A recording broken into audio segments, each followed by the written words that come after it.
Hey, it's Bill in Virginia. Today, I'm doing some work out on the HO scale layout. Over the past few weeks, I've been in a tree build frenzy, just building up O scale trees and, just having some fun learning some techniques and coming up with my own way of doing things. But this past week, when I've had a little bit of time, as I'm still on the mend from back surgery, I've been out and making some HO scale trees for the layout. The last video showed a deciduous tree, an old oak tree that I built and put over by the machine shop. This week I've been out and I've added some of the furnace filter pine trees, another deciduous tree behind the station. Nice tall trees going into a forested area. In addition to the old oak that's by the shop or shop office, I built another one that's in the area where the scouts are doing some stuff down in the lowland there. And then I added a couple of twist pines behind the roundhouse. I had some purchased trees sitting back there, but I ended up coming in and doing some twist pines and putting them in that location. So this week I'm going to be doing two things. First thing is I'm going to be doing the finished detail work around the base of the larger deciduous trees that I've put in. You can see, they're not flat on the ground. But I'm going to fix that. I'll fix some scenery here where that old Woodland Scenics deciduous tree was planted in the pink foam board. So this is going to be what I'm going to be doing for the project this week.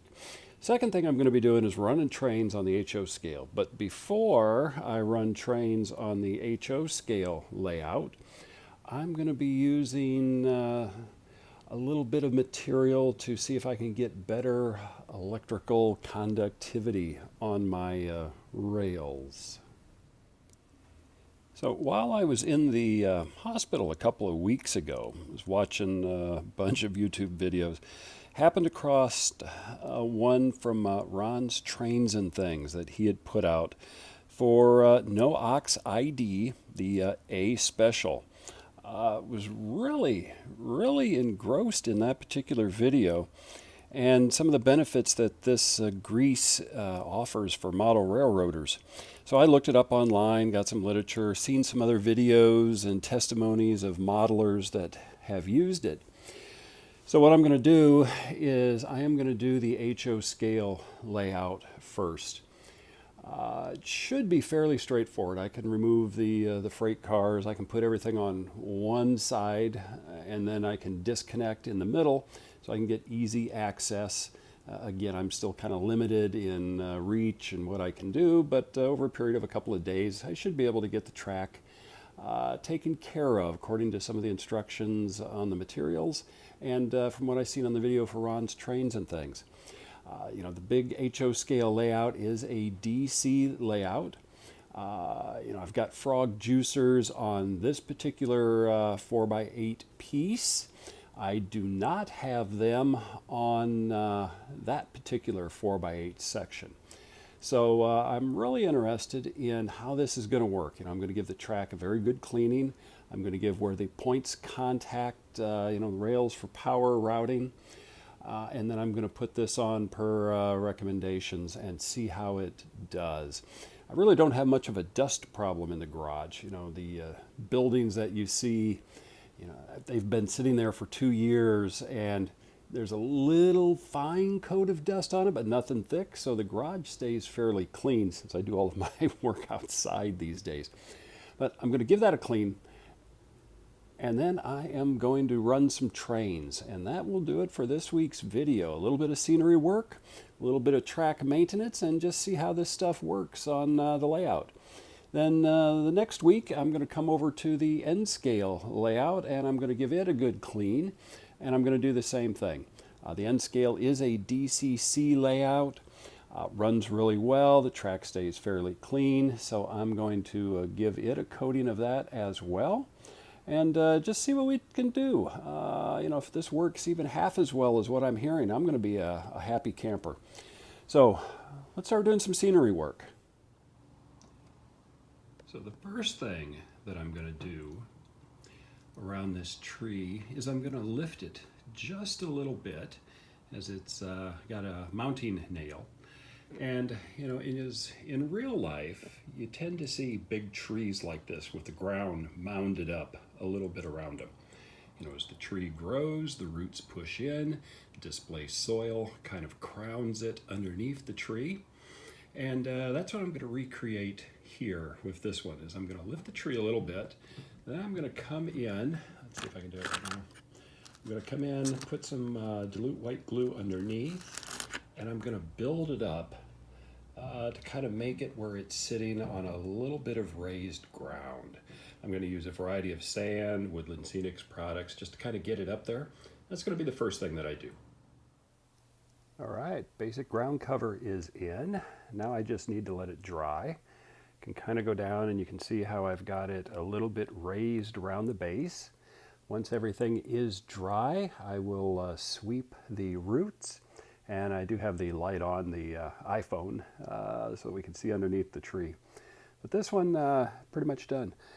Even though it's kind of hard to see in the video, I made a little cut just going around the corner where truck traffic and vehicle traffic is kind of cut into that little hill a little bit, but that scene is pretty well done. Just let it dry and then add a little bit of some detail work with a little bit of underbrush, and I'll add that here once I get this area done. That's the next one. So for here, same thing. I'm going to be building up under the trunk of the tree. I'm going to move the two guys that are right there, but I'm going to put them back in that same spot when I'm done, because I think that works.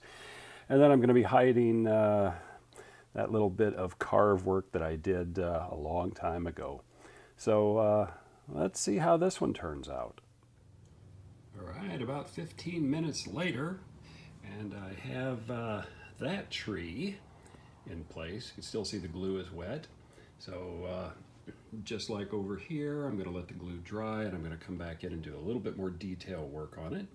I will add back the figures here after I get some of the other detail work. Now it's off to this piece, and let's see what I can do with that. All right, that area is now covered up. Same thing as the other areas. I'm going to let the glue dry and come back in and do a little bit more detail work. So let's take a look at it without the spotlight from the iPhone. Just see how it looks normally here. And here we go under normal garage light. It's under trees. It's supposed to be shady, but I think that it's kind of hidden the area pretty good. The tree looks good. I will use a stiff brush when everything dries to kind of highlight the root. Those two roots that I have coming off the trunk. Same thing over here. I will sweep down the roots a little bit after everything dries. That'll be tomorrow for that piece, but a little bit more super detailing, and then I'll call these two things good and then start working on the track. Next morning, things are still drying, but looking pretty good. So you can see the big tree over by the shop area. Added a little bit of ground cover around it. You can kind of see that cut where traffic is kind of taken off the corner there. Over here, I added a lot more brush down at the ground level. I think it looks pretty good. I got my two guys back in there. They're kind of hiking past that big tree. I think it's safe from the axe at this point in time. For the ground cover, I took some of the seafoam, again, Scenic Express Super Tree material, and when I was making the bigger trees, I just took one of the sprigs of the seafoam and finished it off without putting it on a tree. I painted it, added leaf material, and then what I was doing down here is I was taking individual little twigs off of the main branch and then planting them down into the ground in a variety of areas. Makes it, look like a little thicket, but it's open, you can see through it, complements the ground foam, so added a number of those in this area. And in fact, I started adding them in some other areas of the layout as well because I think it looks good. And I'll continue to do that over time. But this area is done, at least for right now. So I think this has turned out well. The trees look good. You know, and I even added one over here by where the guys are playing checkers. So I had this left over. It was the top of that sprig of seafoam. Makes for a nice bush in this area here. Looks good with the big pine trees that are beside it. So over time I will continue to add additional ground cover using that method in other areas of the layout. I got a lot of little bits and pieces that I can use. I'll even kind of start doing that over on the end scale in some of the areas as well. I like that nice detail piece. But right now, let's go and let's kind of clean some of the track, and let's start putting the A special down and see how that works. So I'm getting a start on track cleaning to prep the track so that I can put the no-ox ID A special down on the HO scale layout. Picked up some mineral spirits today, low odor, and created a little cleaning tool out of a dowel and then just sort of a disposable rags that you can get at any hardware store. And I'll show you what those are pretty quick. Cut them into inch-long strips, folded them over, and then used painter's tape just to kind of hold the ends. You can see a lot of crud on this. Dip this just into the mineral spirits. It soaks up about an inch on each side, and you can kind of move it around and change, kind of get a lot of pieces on it. I cleaned this track and started on this track. Yeah. I was a little surprised by that because I did a thorough cleaning on the track here about a month and a half ago. And it doesn't take long for oxidation and crud to build up. So this got me from here on basically the end of the layout to the switch, and then on these two tracks up to the switch tower. That's it. All of that crud came off of those from that little bit. So I'm going to be busy out here. What I'm going to do is I am going to clean all the tracks on this 4x8 section using this method. Then I'm going to go back over each track with the mineral spirits. I'll let it dry a little bit before I put the no-ox ID A special down, just so that I can get up any oxidation that has happened between now and probably what's going to be tomorrow or maybe the next day. Again, I'm moving slow, so I'm not going to get a whole lot done, but that really surprised me. We'll see how this goes. Anyway, more to come.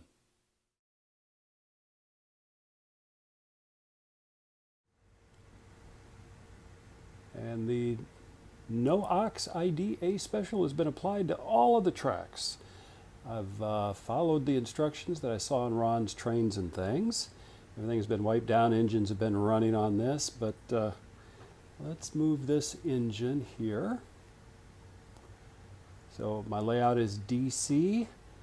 That is crossing through multiple diamonds at the moment. Running nice and slow.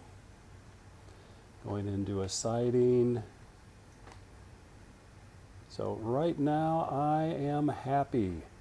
The conductivity seems to be better. Less hesitation on the engines that I have been running. So I'm going to call this success. I did go in and I put the material in the points of all of the switches too on this particular 4x8 section. So I am not going to put it on that section yet. I figured, you know what, I need to go in and I need to chalk up the track to give it the rust appearance like I did on this other piece. I haven't done that yet. I'm going to do that before I go in and do the in-depth cleaning on that track and then put that conductivity material down. So I got the engine going back, going across the diamonds, heading over to my three-way switch, Again, running nice and slow for a DC layout. So I like this. This is going to work.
The track work done.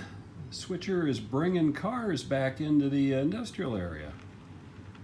Bringing in a string of tank cars to go back to the fuel oil facility.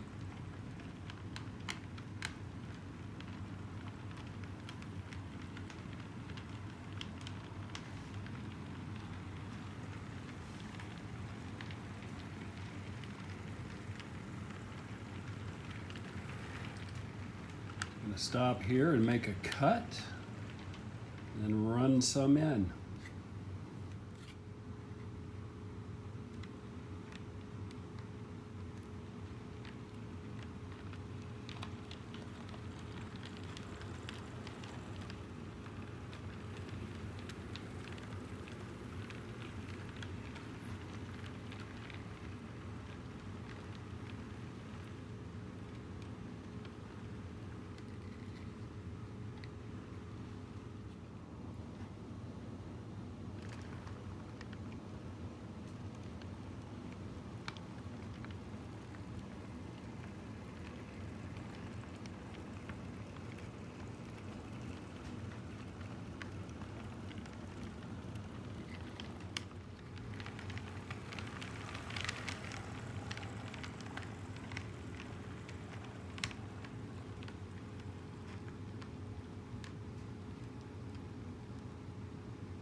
Well, and that's it for this update. I'm going to be running other engines over on this section. That way their wheels can pick up a film of the NOx ID, a special. And then I'll get some freight cars sorted back over here and move everything from the other side of the layout over this way at some point over the next week or so. And I'm going to do rail weathering over there, and then the same process. It took me better part of a day off and on out here to clean the different tracks, and then do the application of the NOx ID. And you know what? We're going to see. But right now, it looks like the electrical conductivity has improved. I'm going to bring out a few of my old engines, including that little box cab diesel electric that I've got. And I'm going to use some of the NOx ID on the pickups to see if I can reduce some of the arcing on that one. But, you know, more to come. I'm having fun. So you do as well. Keep having fun on your layouts. Until next time.